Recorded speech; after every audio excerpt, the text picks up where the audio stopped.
Gerry, it's very nice to see you today, and I'm very much looking forward to having a conversation with you about your work and the course that you run.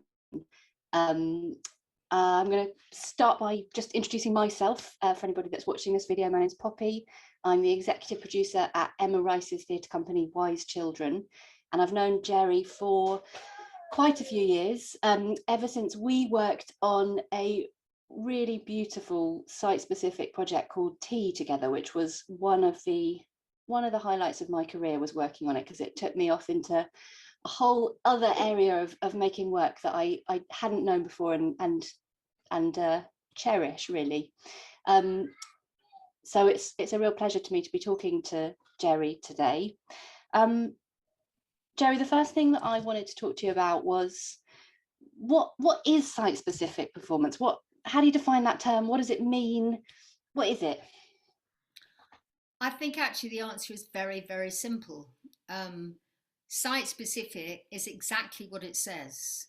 It's specific to the site.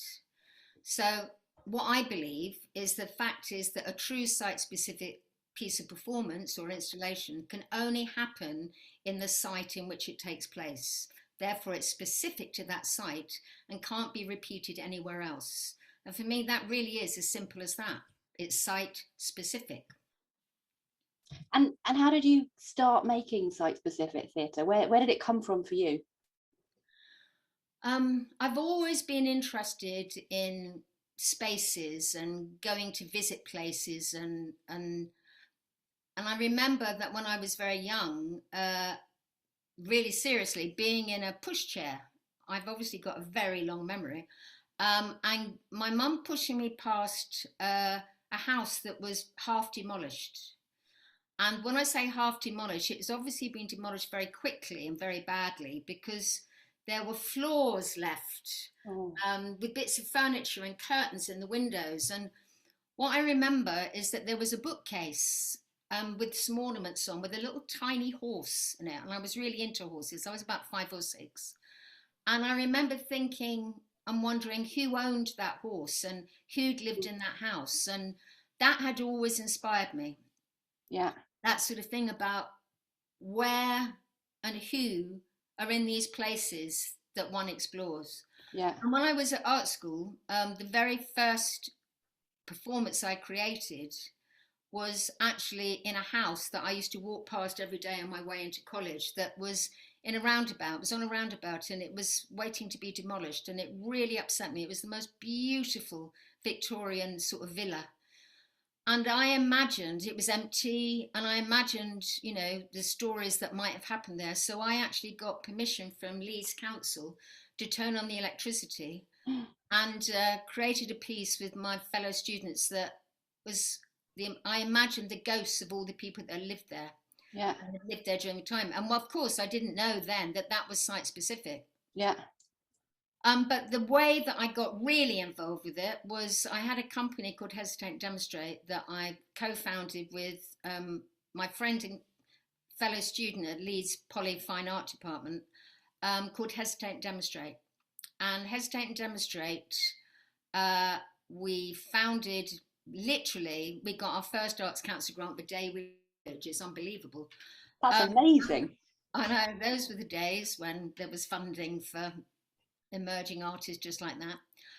But we had we'd started doing things called art attacks, and we'd done sort of street events because we started off as fine artists. We'll always be from a fine art background, and we used to create performances that were inspired by what we did and what we, our lives and stuff like that. But we started off doing street events called art attacks. And it was very simple. We went go to middle class areas of Yorkshire like Scarborough, Harrogate, York, and turn up in little suits and hats and handbags like the Queen. And we would always know where we were going and what we were doing. And we knew our escape route. And we'd have objects in our handbags. And we invented a style of movement that was not mime, it was not slow motion. I have no idea how to describe it. And we started by powdering our noses with powder compacts, which were still in use then. And we go into this style of movement, and it'd be very simple. Like Janet might have a chocolate cake she'd take out of her handbag with a cherry on, and I might have one without a cherry on, and the performance would be us in this style of movement with me chasing Janet down the pedestrian precinct trying to get the cherry off her cake. And we do things like do flower arranging in the middle of traffic roundabouts and have boxing matches at the end of piers. All of these objects came from our handbags. And but our favourite was taking furniture for a walk. We saw no reason why we couldn't take our tea trolley, standard lamp and an armchair on wheels, put it on a chain, and we put it on the train in Leeds and go to to York for the day and walk around York showing our furniture the sights. And that's what we did, literally just walk around a city and a town, and people would go, "Did you just see that?" And that's what we loved doing. We just like people to go, "What was that?" And we then, because it got cold, obviously, UK, England, we started working in art galleries because we'd been to art school, white walls and spotlights, but we didn't like it because people would sort of stand there looking at us like this, waiting for us to do something important, and that wasn't what we did. So I had received a grant, unbelievably, from the Arts Council, a bursary, to carry on going to the Oval House, which I'd been to before I went to college, which is a youth centre, which is one of the most exciting experimental theatres in the country, run by a visionary called Peter Oliver, who's never been acknowledged enough, and his wife, Joan Oliver. And what they did was they encouraged young people to come and explore and experiment. And they had theatre companies from all over the world that would come and perform in the Oval downstairs, the big theatre. But they could only do it if they gave free workshops to young people. So I was very privileged in going to these workshops and continued when I went to art school in Leeds. And they'd heard about what Janet and I were doing, and so they gave us the upstairs theatre for 3 months, which is a tiny little place with 20 seats, to explore whatever we wanted. So we were able to create environments, and we'd basically wallpaper the walls, we'd put turf on the floor, all the things that are now completely common, but then were really unusual. Yeah. And that's when we did sort of theatre style fine art performances with lights and sound. And we got spotted by various people and moved on to the ICA, although we actually really missed the Oval upstairs. And then we started touring abroad at the Mickery Theatre. And what happened was that we became an international touring company. And Janet left to have a child and was very happy. And I became sole artistic director and would move from country to country with different producers. And it was fantastic. It was very hard work, but it was fantastic. But and were you still performing in it at this point, Gerry? Yeah, when I was with Janet, I performed. When I became sole artistic director, I carried on performing and then realised it was too difficult to do everything. Yeah. So I stopped performing, which I still miss. But what happened was the company went bust literally overnight because a bank manager wouldn't increase our overdraft after the truck crashed and we had to cancel the first part of the tour. Oh man. And literally, because we were on project grants, he wouldn't accept Mr. George Brown's Stratford Place plants. Name him. He wouldn't accept the word of the Arts Council that they were going to continue to support us, but they couldn't put it in writing because we hadn't applied for a new project grant. Yeah. So literally, if you're a charity, which we were, if we didn't have enough funds to pay on an ongoing amount, you had to cease trading immediately. Yeah. So I lost everything. My company were on a break. They were international at this point in France, waiting for the second part of this tour from Italy in the UK. And we'd managed to open one show before the break at Warwick Arts Centre. But that was it. That was the end of Hesitate Demonstrate. I was living in Amsterdam at the time, although the company was still based in Britain because it was easier to commute in Europe because I don't fly. But I never saw my flat again in Amsterdam. I never saw my company again. And I had to get a job. So I lost everything. Yeah, well, I saw advertised a full-time lecturer in performance at Trent Polytechnic, Nottingham, Uh-huh. as it was then. Never taught before, applied and got it. I mean, it was amazing. I loved it. And this is a very long, convoluted reason of why I got into Site, because the point was when I got there, I realised that I couldn't work in a theatre. I was traumatised because for me, theatre spaces are neutral spaces that are absolutely waiting to be filled by other people's imaginations. That's what they're for. They're recipients of ideas. And at the end of every Hesitate Demonstrate show, when we're on tour, I would love being the person to sweep the stage and get rid of us so that the next company that came had the space to themselves.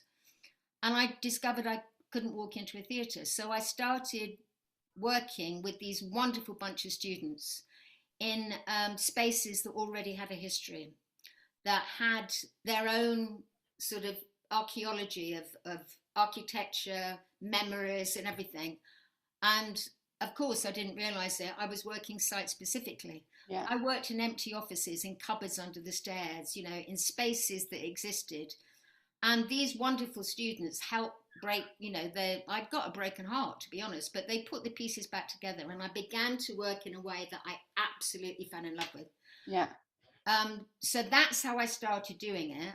And then I was asked by Anna First, who was artistic director of Payne's Plough at the time, whether I'd be educational artist in residence for Payne's Plough and would I do a site-specific performance. And it's so long ago, I said, what's site-specific? And then she explained, and I went, oh, yes, that's what I do. So the first site-specific performance with lots of people I did was with Payne's Plough and Salisbury Playhouse. What was it? It was many years ago, and it actually became the template of all my future work. Uh-huh.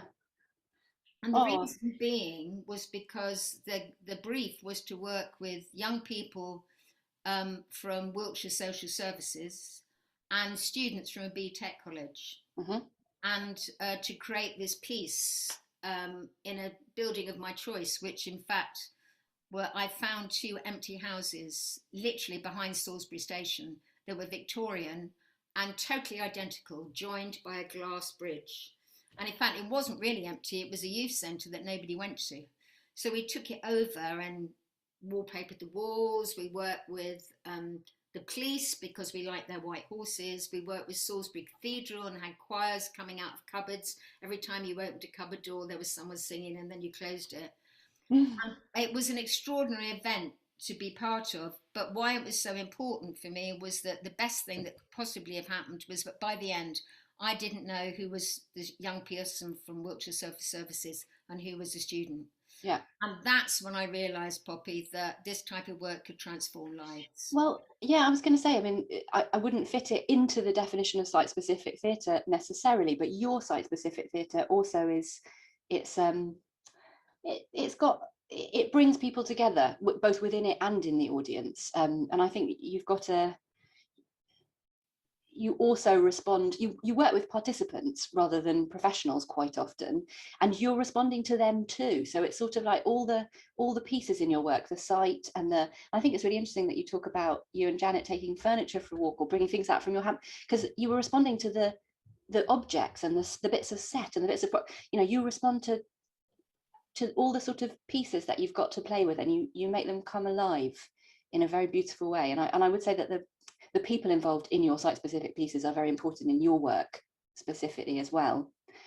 I want to ask you about another big performance buzzword, which is immersive theatre. Are they the same things? Are they different? What is immersive theatre? Because I feel like the two often get kind of confused.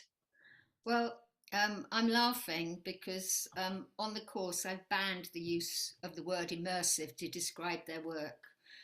The word immersive really troubles me. It's become, as you say, totally the buzzword to use. Everything's immersive, and it completely confuses me because all theatre should be immersive. I mean, I don't understand how this word came about.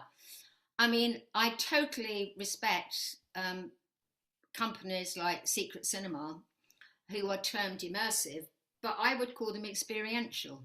And for me, and once again, when I talk about site-specific work, Poppy, and when I talk about things like this, it's absolutely from my own perspective, because there are so many different ways and different forms of site-specific, how people do it and what they believe in. So Of this is course. absolutely just my opinion. Is that, an audience experiences an extraordinary event. They become part of it, they experience it, and then they see the film, and then they experience again. They enter a world. It's wonderful. I have huge respect, but it's not site specific for me. As in, Yeah. it could happen in any warehouse. It could happen, and they're very good at choosing what spaces they go. So please don't get me wrong, but I don't call that site specific. Yeah. And I think experiential work is something that is really important, is really exciting, but it's not site specific. Yeah. And I would, I mean, for me, there's an enormous distinction between your work and that kind of work. One thing I want to ask though is, it's not entirely true to say that all your work could only happen in one space, right? You have also made site-specific works which can move and can travel. Well, let's put it this way. Handbag, which I love doing, and I want to do it till I drop, started off as a site-specific performance for Battersea Arts Centre. It's a touring piece, which means that I do it all over the place, but it's different every time. Yeah. So I would say it was a reimagined piece of work that was originally site-specific. Yeah. But when it's reimagined, it's actually made site-specific for the piece that I do it in. Yes. So I have no idea what category that falls into. All I know is that every time I do it is different, but it is absolutely based on an original piece commissioned by Battersea Arts Centre for their Grand Hall. Yeah, I mean, I've seen it in a couple of different places, and I think you're absolutely right. It responds to each different space, even if it isn't, perhaps the dictionary definition of site specific. Can you tell us about one more, just one more highlight from the site specific work that you have made over your career? What's another beautiful piece that sticks in your mind? Well, I think the challenge for me is I'm often being asked what's my favourite piece of work. And although I don't have children, all of my projects are like my children, and I can't have a favourite. I love them all. But there's two that particularly stick out for me in terms of site. One is Deep End, that happened in the Marshall Street Bars in Soho, because that was a site that I came across through, very rarely do it, but I think I had a weekend when I was free, and I went round the open house, and one of them was Marshall Street Barbs, and in the middle of Soho, and I walked in and absolutely fell in love with this building and this space. I mean, it was just unbelievable. It's the most beautiful 1930s concrete arched swimming pool that you walk into off the street. And I looked at it and just thought, oh my God, I want to do something here. And I asked the man who was on the door, who I didn't realise was from Westminster Council, and said, oh, do you think they'd ever let someone do something, a performance in this space? And they went, absolutely not. Definitely not. We will never allow anyone to do anything in this building. I went, right. 2 years later, they gave me the keys to the building. Yeah. And it took 2 years of, I never gave up, but I so wanted to do something there. And eventually I wore them down because they never absolutely said no. And in the end, they agreed. And we created a performance that was acknowledged this extraordinary history of Marshall Street Bars, because not only was it a swimming pool, but also it was slipper bars, which are bars that were for people that didn't have bathrooms. It was a mother and baby clinic, and it was a laundry for people to do their washing. It was a central part of the Soho community, and so many people don't realise that there has always been a huge Soho community. And one of the things that I do in all the performances we create is, before every performance, we create a museum, an exhibition, before the audience actually start the journey, so that they have an understanding and they acknowledge the history of this building and they get to know the building before they start.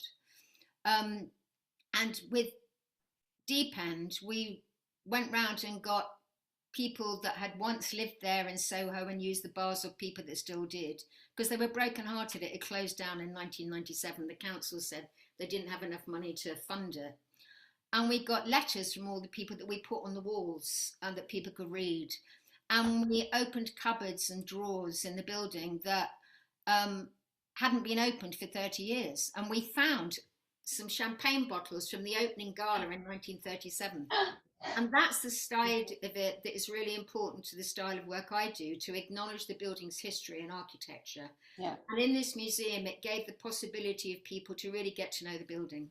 Yeah. And what I'm most proud of was that at the end of this performance season, we did it, I think we only did it for a week or 2 weekends.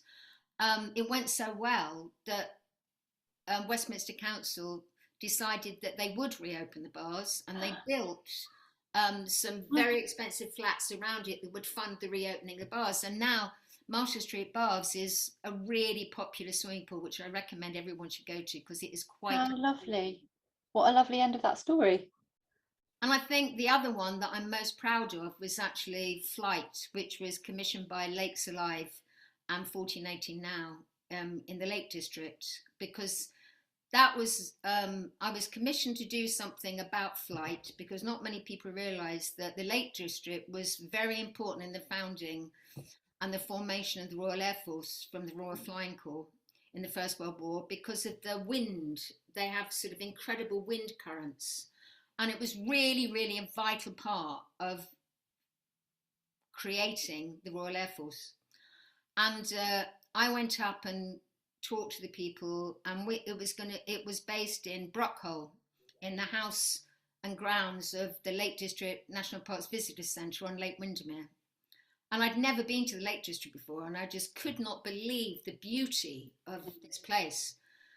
But I did a lot of research, obviously, into the First World War, and discovered the heartbreaking stories that, you know, these young men, and they were mainly young men at that time, who got involved in the Royal Flying Corps, just wanted to fly. They had this opportunity to fly, and they didn't actually realise that they were entering a war. Yeah. And I think is a while ago since I did it, so I can't remember in detail, but I think at one stage the maximum amount of time that they survived was 11 minutes. And my piece was about acknowledging the people that were left behind, their families, their mothers, their fathers, their brothers, their daughters, their sisters, their partners, their wives, all the people that were waiting for these young men to come home.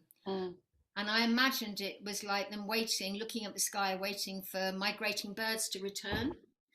And they'd look up and wait, but of course the majority never came back. And for me, that was one of the most important pieces of work that I did, in terms of acknowledging a really important part of history, but in a way that I hope communicated with the local population, because so many people were still from the generations below who remembered their great-grandfathers and heard the stories. Yeah. And yeah, I was very proud of that one. Yeah. Yeah, I bet. Okay, so now you're running a course on site-specific theatre. Can you tell us a bit about the course? What made you start it, and what's it like to be a student on the course? Well, the reason I started it was because I've been teaching modules in site-specific for a long time in various different colleges. And many colleges now do site-specific modules. But what I realised is that they very rarely got the opportunity to create their own real site-specific performance. Although they might do, an exercise or something that might develop into a site-specific performance, I'm sure they do, but they don't have the time, in terms of an enhanced amount of time, to really understand the challenges of the practicalities of making site-specific work. And I realised that unless emerging artists of the future understood the challenges of it, is that they might be constantly disappointed, because they come up against health and safety, RAMs, that's risk assessments and method statements, all the things that people don't think about, but actually can stop people's dreams. And so I realised that I wanted to create a course that was absolutely about the practicalities of site specific and to give people the opportunity to learn from professional practitioners. And what I mean by that is professional production teams of what's necessary. So I had been Yeah. teaching site specific module at uh, Mountview for a while, every so often. And I was living in Crouch End at the time, and I heard that they were thinking of moving into Hornsey Town Hall. Oh yeah. And a friend of mine had said, "Why don't you start an MA and site specific?" Yeah. I was thinking, no, I couldn't possibly do that. I wouldn't know how to write a course. And then they said, well, why don't you go and talk to Mountview if it's Hornsey Town Hall? And I thought, actually, that's a really good idea. So I went, and they were really supportive and encouraging. And in fact, of course, Mountview didn't go to Hornsey Town Hall, but they went instead to Peckham. And I went with them, and it was all terribly exciting, but we discovered there wasn't enough room for the course in the building. Because one of the things I'd always said was that I didn't want to run a course where a student didn't have their own desk and somewhere to hang their hat. Yeah. I've taught on so many MAs where there isn't even a base. Yeah. So Stephen said, okay, can you think of anywhere that you might like to be that would work in partnership with us? And I'd been doing a site-specific module for quite a few years at Shoreditch Town Hall with Wimbledon College of Art students, theatre students. And it made me think, oh God, that would be amazing. And I didn't know there was already a link between Mountview and Shoreditch Town Hall.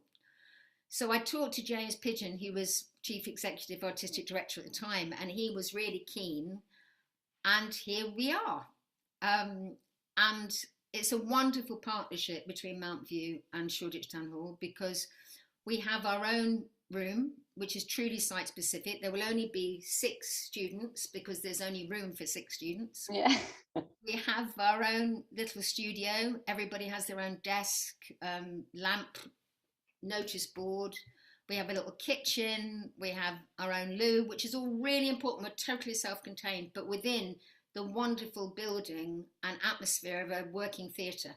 Yeah. They're really interested in all different types of theatre because it's really important for me that even though it's a site-specific course, it's open to all different types of theatre because nothing is more important than a different. I mean, one of the things that's important to me is that there is nothing wrong with going to the theatre.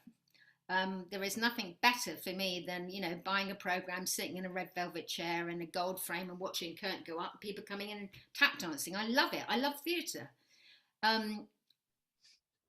Site-specific is not an alternative for me. It's an addition. Yeah.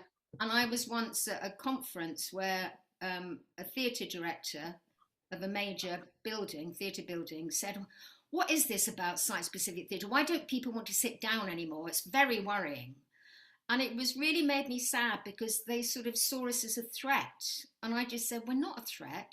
How wonderful to have the possibility of both. Yes. And also when you go to a site-specific performance, you actually find that the audiences are very different. That people might not feel that they can go to the theatre.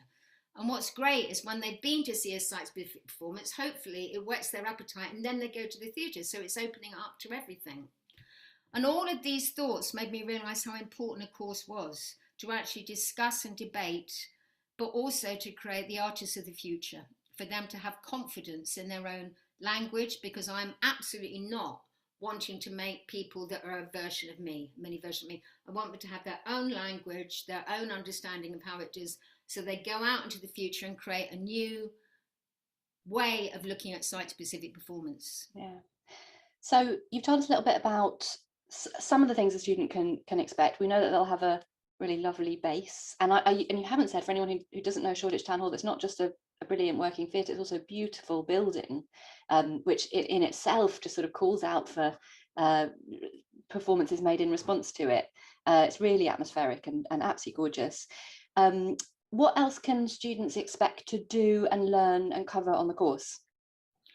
It's a 1-year full-time course. Mm-hmm. There's 3 taught days, Tuesday, Wednesdays and Thursdays. And what I'll do is I'll give you a rundown of actually the year. Mm-hmm. So there's 3 12-week terms. But what's interesting, I think it's a very successful concept, is our year starts in January and ends in December. And why I think it's a really successful way of looking at education, because in the middle you've got your 6 to 8 weeks summer break where you can do placements and you come back for your final term. So the first term, I mean, I like to describe it like as a funnel, this course. The first term is very intensive.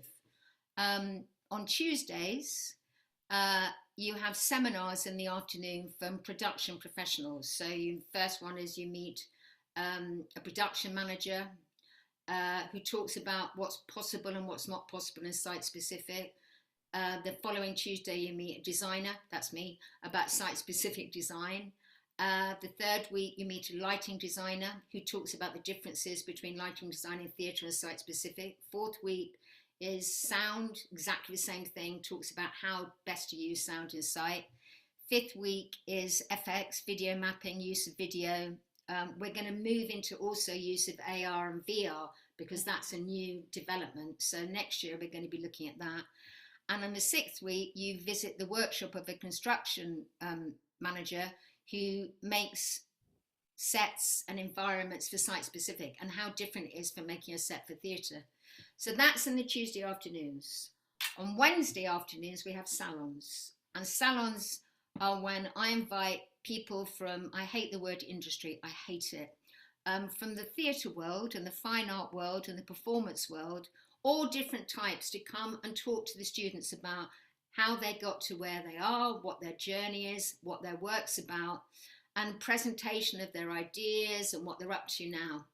And we have a round table where everybody sits round. And the most important aspect of it is the guest, as I call them, they have to decide whether they want tapas and Prosecco or afternoon tea. And the idea behind that is so that it's very genuinely relaxed. And we, the students and myself, give them their choice. And we all sit around, and it's really interesting to hear people talk about where they come from and what they do. On Thursdays in that first term are the master classes, and these take place in Mountview. Because what's really important, even though we're based in Shoreditch, the students are Mountview students. So what that means is they have the benefits of both spaces. They use the library, they have, you know, all the wonderful things that come with being a student at Mountview in Peckham, in that wonderful building. That's what our students get as well. And on Thursdays, we go to the studios at Mountview, where they have master classes with, once again, all different types of theatre form. They have Commedia with Dee Dee Hopkins.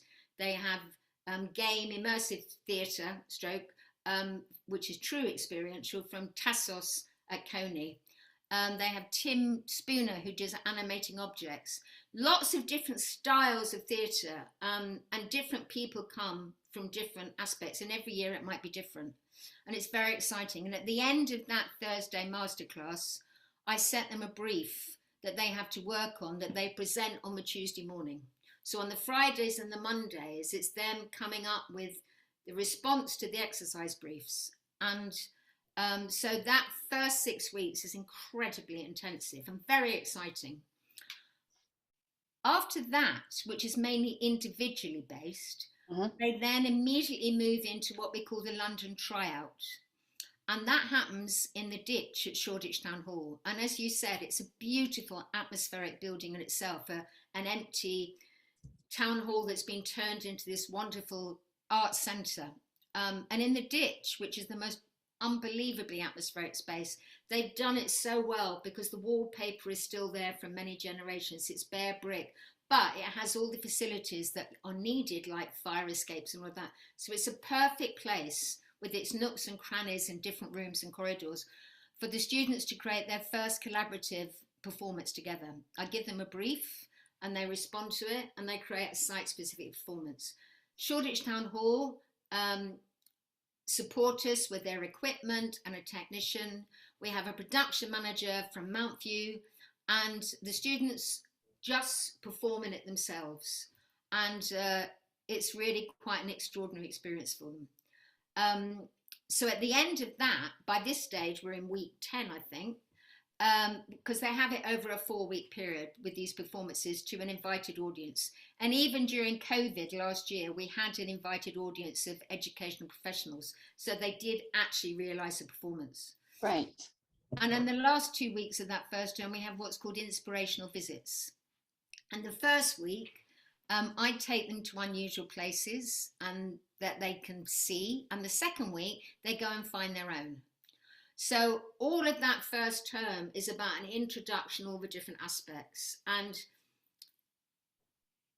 over the Easter break, they do their academic sections, which is to write an essay that's inspired by something that they've learnt or heard from the salon that's asked them, that's encouraged them to ask themselves a question that they answer.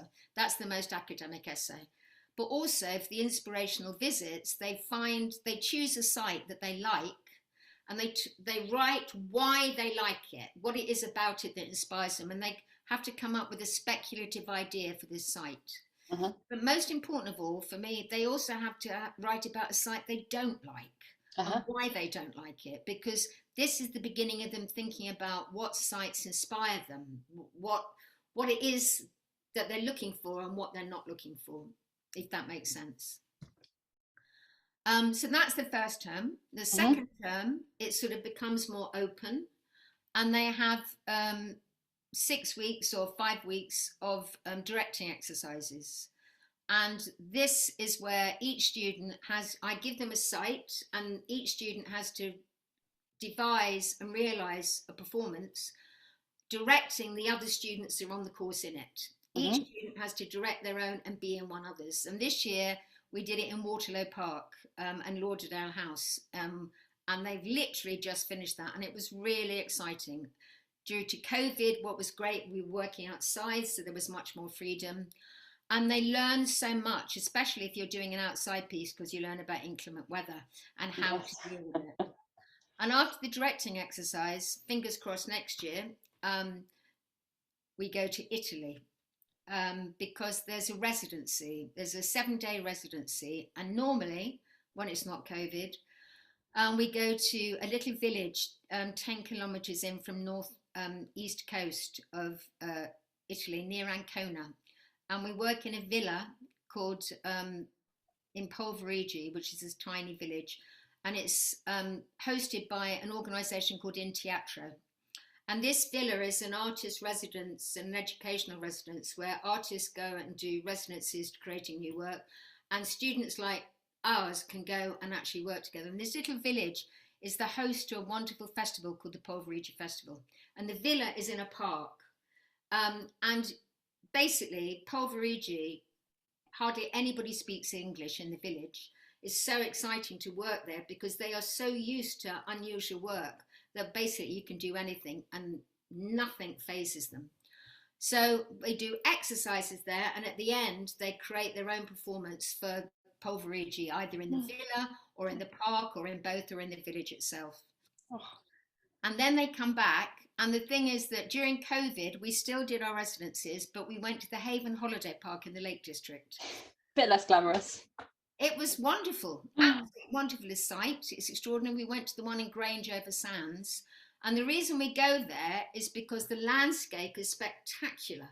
It's like the moon. It's like quicksands. It's just this vast panorama juxtaposed with this extraordinary Stepford Wives version of a holiday park with all these lines and lines of caravans. And each student, in twos have their own caravan. And we create performances there that juxtapose the imagery of this caravan park with this landscape. So it's been really fascinating. But hopefully next year we'll go back to Italy. And when they finish that, before we've gone to the residency, I've taken them to the site for their final show. So that during the residency, they're thinking about ideas. And when they come back, they literally work on their ideas for their final performance on the site. And at the end of that term, the second term, which we're just about to do next week, they put together an exhibition of their ideas for their final show. It's not assessed, it's just for them to have a chance, an opportunity to hear feedback from me, feedback from their mentors, because I don't want them just to talk to me, it'd be really boring. So I support them in finding their own mentors for their work, and a production manager, and he or she feeds back what's possible and what's not. So the idea behind it is that for the summer break, they've already got the basis of the idea so they can think. Because one of the challenges I've found working in different modules is MAs never have enough time to really work on their final show. Yeah. And this is what I wanted to change. So because literally the last term is that, it's just their final show. That's all they do. So that's what I mean about the funnel. It opens out. Yeah. And over the summer they do a placement, and I help them find placements that are right for them. But also it's very important they have a break as well. They have a holiday. And then they come back and they have 4 weeks planning, 8 weeks on site with performances at the end. And this year we're doing it again at the empty Holloway prison. Peabody Trust very kindly given us permission to use their empty Holloway prison again. We did it last year as well. And it's very, very exciting. And at the end of their final shows, they have a month when they write the reflection on what they've done. That's their final dissertation, a written dissertation. The actual final show is a practical dissertation, as in that's what's assessed. But the reflection is giving them a chance to think about what they might have done differently, but to point them in the direction, because they're about to leave, of their work for the future. Sounds so exciting, Gerry. It's a sort of beautiful course that develops on its way. I've just got one last question for you, which is what, and you've talked a little bit about the impact of COVID on the shape of the course. What about COVID and site-specific performance? Is it making it more difficult? Is it making more opportunities? I feel very hopeful because I think actually site-specific is the way forward. There is no reason why theatre can't be a site-specific space. And I think the one art form that is able to accommodate social distancing, small audiences, is site-specific. Personally, once again, I've always believed in small audiences. I've believed in more performances, but with small audiences. The reason being is I'm short. And there's nothing worse than paying a lot of money to go and see a site-specific performance and not being able to see it because there's too many people. And on that level, it's easier. I'm not going to say it's easy, but it's easier to get smaller audience that promenade or be in a space that's socially distanced. And I think it is the future. Now, once again, I am stressing that doesn't mean to say that theatres are going out of business, far from it. It's a way that maybe theatres can use their spaces site-specifically so that actually they can continue. I mean, hopefully with the lockdown opening, things will improve, but just in case we go back, we have to be prepared of looking at ways that actually spaces can be used site-specifically so that actually they can be a beginning of a new tomorrow. And that might sound quite Julie Andrews-like, but I mean it. I mean, one of the reasons I give a talk about the journey that I've been on is that, I've had ups, but my God, I've had downs. And it's really important that new generations realise that you can survive. You can survive anything if you believe in your work. And one of the things that I think I mean by believing in work is you have a passion and commitment to it, and that it will get you through everything. And in COVID, I have been so impressed by the way that the students that have been on my course and on all the different courses in theatre all over the country so believe in what they're doing and want to go out there and do it and have that opportunity. And site-specific has given my students the opportunity to realise their work because of what I'm saying. So I think that the way forward is really hopeful, and these little tiny green shoots of ideas that come up for new emerging artists as they become the artists of the future will grow and become the oak trees of the future. So site-specific has got a very, very important part to play in the way that we're going to survive. Gerry, thank you very much. And I'm jealous of and wish all the best to your future students. Thank you for talking to me. Thank you, Poppy. Thank you.